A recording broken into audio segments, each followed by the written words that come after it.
చంపేశారు భయ్యా. డ్యూటీలో ఉన్న పోలీస్ ఆఫీసర్ని కొట్టానని నా మీద ఇంకో కేసు ఫైల్ చేశారు.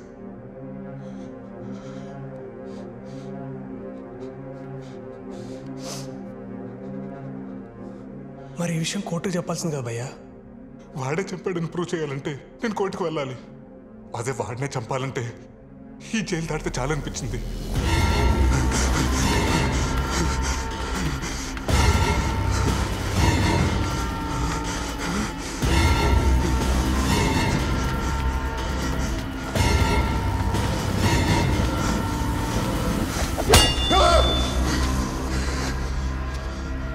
తప్పించుకోవడానికి 2 సార్లు ట్రై చేశాను. దానికి ఇంకొక సెక్షన్, ఇంకో 2 కేసులు. నాకు అప్పించిన పరమేశ్వర బాబాయ్ ఏమో ఆ 10 లక్షలకు నాకు ఏ సంబంధం లేదు. నేనెవరో కూడా తెలియని వాడేమో ఇతను రాజగోపాల్ గారిని చంపటం నేను కళ్ళారా చూశానమ్మా. అప్పటి నుంచి న్యాయం కోసం కోర్టుకు వెళ్తున్నానో వాయిదాల కోసం కోర్టుకు వెళ్తున్నానో కూడా నాకు తెలియదు. కోర్టు మెట్లు, జైలు గోడలు చూస్తూ సంవత్సరం గడిచిపోయింది.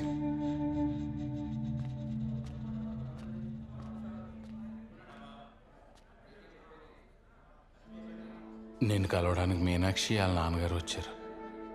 రండి అంకుల్.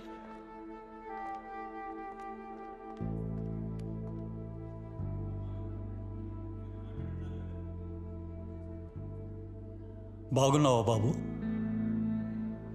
మన మధ్య ఇలాంటి రోజు ఒకటి వస్తుందని నేను ఎప్పుడూ అనుకోలేదు. నువ్వు వస్తావని తను ఇంకా నీకోసం ఎదురు చూస్తూనే ఉంది. ఎప్పుడు బయటకు వస్తావో తెలియకుండా ఎంతకాలం అని ఎదురు చూడడం. మంచి సంబంధం. అబ్బాయి నీలాగే సాఫ్ట్వేర్ ఇంజనీర్. మీ విషయం తెలిసి కూడా పెళ్లి చేసుకుంటా అన్నాడు.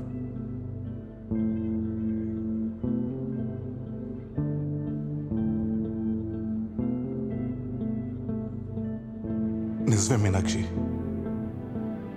నేను ఎప్పుడు వస్తానో తెలియదు. అసలు వస్తానో రానో కూడా తెలియదు. వచ్చిన జాబ్ నుంచి ఇంటికి రావడానికి, జైలు నుంచి ఇంటికి రావడానికి చాలా తేడా ఉంది. నన్ను ప్రేమించినందుకు నీకు శిక్ష పడకూడదు. Advance happy married life Meenakshi.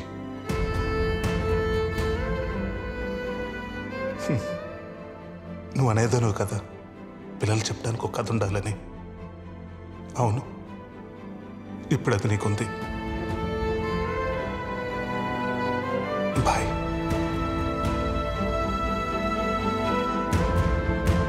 ఉంటాం బాబు.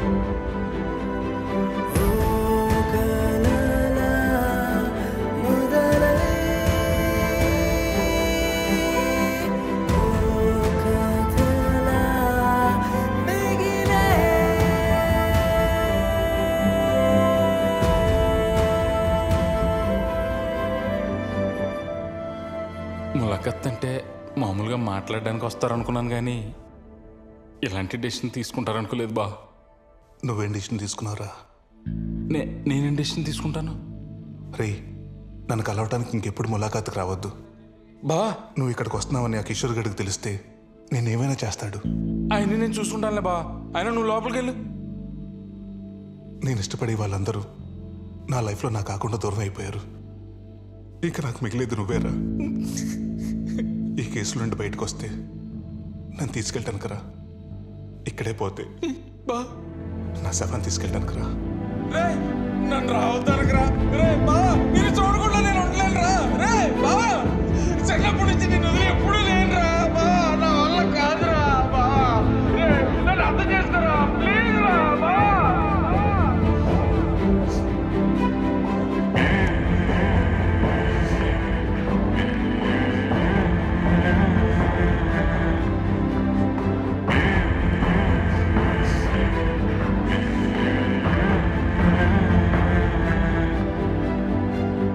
అప్పటికెళ్ళి సంతోష్ మిమ్మల్ని కలవనికి రాలేదా? నేను కోర్టుకు వెళ్ళిన ప్రతిసారి నన్ను చూడటానికి వస్తున్నానని తెలుసు. నా మాటకు వాల్యూ ఇచ్చి నాకు ఎప్పుడు ఎదురుపడలేదు.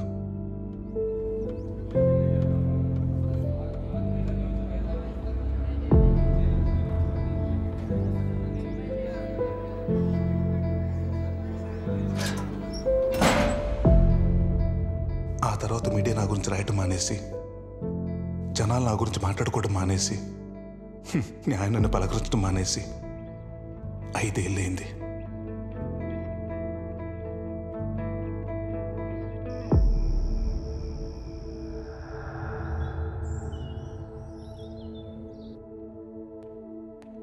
సూర్య, నిన్ను గెలవనికి ఎవరో వచ్చిండ్రు. ఏంది ఆలోచిస్తున్నావు? నిన్నెవ్వరు గెలవక్క 4 ఏళ్ళాయి. పోయి గెలవరాదు.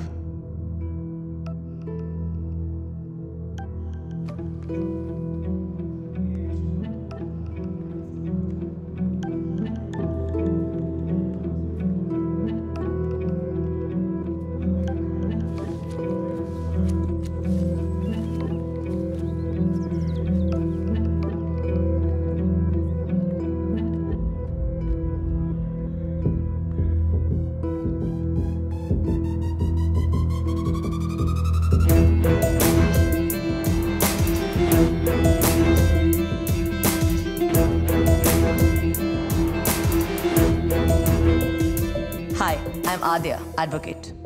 ఒక 6 months నుంచి మీ కేసు స్టడీ చేస్తున్నాను. మీ బెయిల్ గురించి మాట్లాడడానికి వచ్చాను. ఎక్స్క్యూజ్ మీ, ఎప్పుడు బయటకు వెళ్తానని 5 ఏళ్ళుగా ఓపిక్గా వెయిట్ చేస్తున్నావు. నీకోసం వచ్చిన లాయర్తో ఒక 5 minutes మాట్లాడే ఓపిక లేదా? 5 ఏళ్ళు కాదు, 10 ఏళ్ళైనా వెయిట్ చేస్తా. నేను చచ్చే లోపల బయటకు వస్తా, వాడిని చంపేస్తా. చెయ్య నేరానికి 5 ఏళ్ళు ఇక్కడ ఉన్నావు. మర్డర్ చేసి ఇంకొక 14 ఏళ్ళు ఉంటావా? ఆవేశం సమస్యల్ని సృష్టిస్తుంది, ఆలోచన దాన్ని పరిష్కరిస్తుంది. క్రికెట్ ఆడుతుంటే చిన్న గొడవ అయిందంట. మా వాడు నిన్నేదో తప్పు మాట అన్నాడంట. అందుకే ఆవేశంలో మీ సూర్య మా వాడిని కొట్టాడు. నేనే నీకు సారీ చెప్పాలి సత్యం. ఆవేశంలో కొట్టిన తప్పే కదండి. రే, ఆవేశం సమస్యను సృష్టిస్తుంది, ఆలోచన దాన్ని పరిష్కరిస్తుంది. ఇంకెప్పుడూ ఆవేశంలో తప్పు చేయకు నాన్న. బయటకు వచ్చి ఏం చేయమంటారు? అమ్మా నాన్న చెప్పినోడు కళ్ళ ముందు తిరుగుతుంటే గుడ్ మార్నింగ్ గుడ్ నైట్ చెప్పంటారా? రివెంజ్ తీర్చుకో, అది చట్ట ప్రకారం తీర్చుకో. ఇండియన్ పీనల్ కోడ్ టార్గెట్ శిక్షలు వేయడం కాదు సూర్య, న్యాయం చేయడం కూడా. చట్టంలో నాలంటుడికి న్యాయం చేసే సెక్షన్లు కూడా ఉన్నాయా? ఉన్నాయి సూర్య. ఎవరైనా వ్యక్తిని అన్యాయంగా ఇరికించి జైలుకి పంపిస్తే అతను జైలు నుంచి బయటకు వచ్చాక తనని ఇరికించిన వాళ్ళ మీద వేసే కేసు సెక్షన్ 211 ఆఫ్ ఐపీసీ. ఆ సిఐ కిషోర్ నిన్ను ఇరికించాడు కాబట్టి నువ్వు అతని మీద సెక్షన్ 211 కేసు వేసి గెలిస్తే నువ్వు ఇరికించబడ్డ కేసులో నీకెంత శిక్ష పడేదో అదే శిక్ష కిషోర్కి పడుతుంది. That's the power of section 211.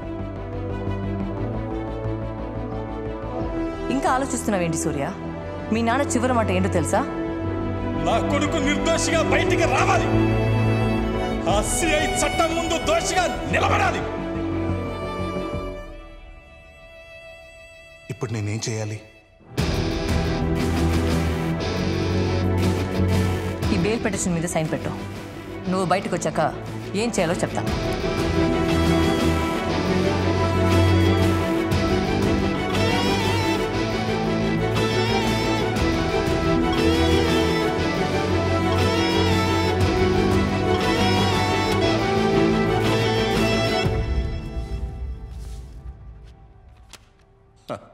మొత్తానికి సూర్యకి బెయిల్ తీసుకొచ్చావు.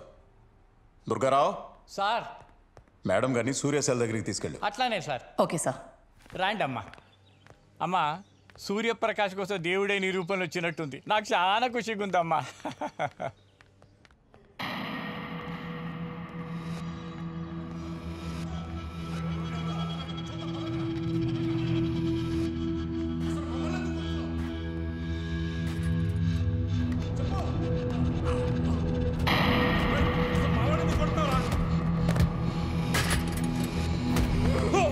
అసలు మేము ఏం చేసామని మమ్మల్ని కొడుతున్నావు?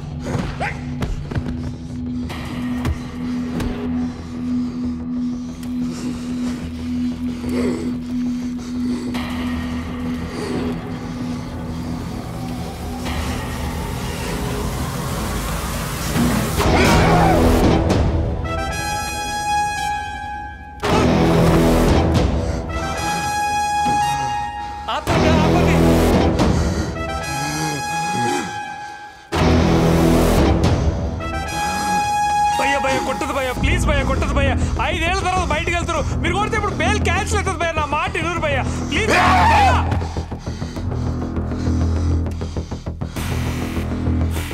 వదిలిపెట్టున్నా అండి వద్దు భయ్యా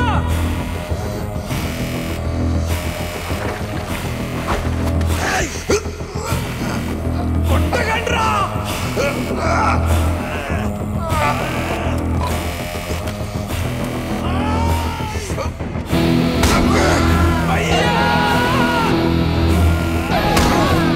నువ్వు కొట్టద్దు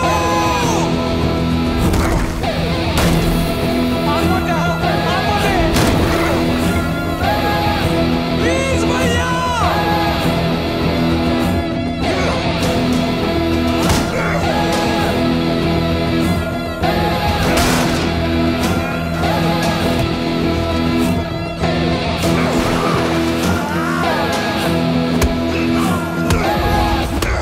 ఇక ఈయన బతుకంతా జైలుపాలేనమ్మా నాకు కావాల్సింది కూడా అదే కదా.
సూర్యాన్ని జైలు నుంచి బయటికి తీసుకురావడం నన్ను లోపల పంపించావు. సూర్యతో ఇంటరాక్ట్ అయ్యి ఆడ జరుగుతుందంతా ఈ బటన్ కెమెరాలో రికార్డ్ చేయమన్నావు. లాస్ట్కి సూర్యకు బెయిల్ క్యాన్సిల్ అయితే నాకు కావాల్సింది కూడా అదే అన్నావు. ఎందుకక్క? అందులో రికార్డ్ అయింది మొత్తం సోషల్ మీడియాలో ఫేక్ ఐపీ నుండి అప్లోడ్ చేయి. సోషల్ మీడియాలో ఒక వీడియో ట్రెండ్ అవుతోంది. రాజ్ గోపాల్ హత్య కేసులో 5 సంవత్సరాలుగా జైల్లో శిక్ష అనుభవిస్తున్న సూర్యప్రకాష్ కొద్ది గంటల్లో బెయిల్ మీద బయటకి వస్తాడనగా జైల్లో అతని మీద ఏం జరిగింది ఇప్పుడు ఈ వీడియోలో చూద్దాం. అరే భయ్యా బెయిల్ వచ్చిందంట. అవా నవ్వుతురు చూడాగా. ఇగో నేను 2 డేస్లో బయటకు వస్తా. మనం కలిసిన తర్వాత ధూమ్ ధామ్ చేద్దాం. నాకు తెలిసిన చోట మంచిగా బోటీ కూర మళ్ళా బాటలు పెట్టి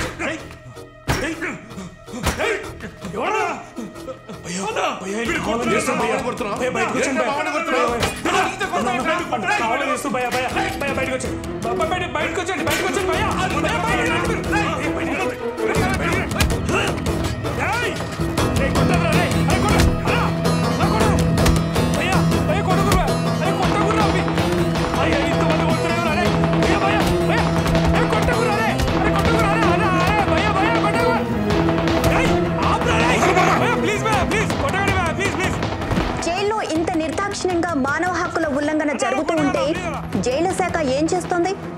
హ్యూమన్ రైట్స్ ఎలా రియాక్ట్ అవబోతోంది? దీనికి సంబంధించి హ్యూమన్ రైట్స్ అధికారి పృథ్వీనారాయణ లైవ్ లో ఉన్నారు. వారిని అడిగి తెలుసుకుందాం. మేము ఇప్పుడే ఆ వీడియో చూసామమ్మా. రేపు తప్పకుండా జైలుకి వెళ్ళి తగిన యాక్షన్ తీసుకుంటాం. అలాగే సూర్యప్రకాష్ని కలిసి జరిగింది ఏంటో ఆయన ద్వారా కూడా వివరాలు సేకరించి ప్రభుత్వానికి రిపోర్ట్ సమర్పిస్తాం. అక్క నీకు ఇట్లా జరుగుతుందని ముందే తెలుసా?